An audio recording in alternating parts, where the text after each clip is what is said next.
Hi, it's me again with Corel tips and tricks. Just yesterday, I made a video on this. And a couple of days prior, I'd made a soccer ball pattern. And I started thinking that would be really cool effect. So I'm going to go EC to kind of put it in the center. And then I just got a blue background so you can see the white. Whoop.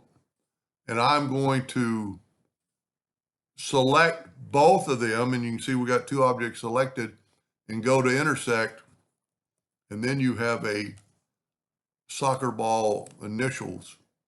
And you could play around with it and make it, it might even look better. And let's do it that way. That didn't take very long. Let's make this quite a bit smaller. Let me move that out of the way. I've still got my nudge factor set on 2 inches, so I can do this. Whoop. Well, I must have moved it.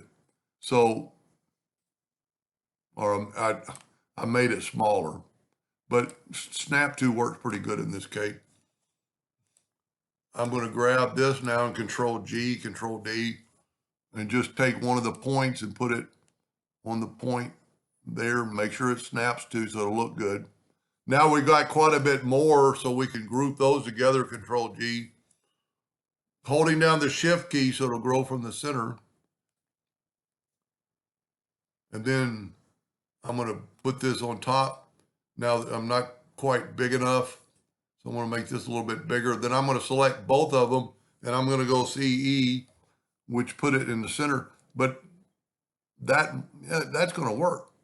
So then select both these, and the initials are on top, so we're going to intersect them. And look at that. That really looks really good. Either one of them are pretty outstanding. Just an idea. Hope that gave you a thought or two, and thank you for watching.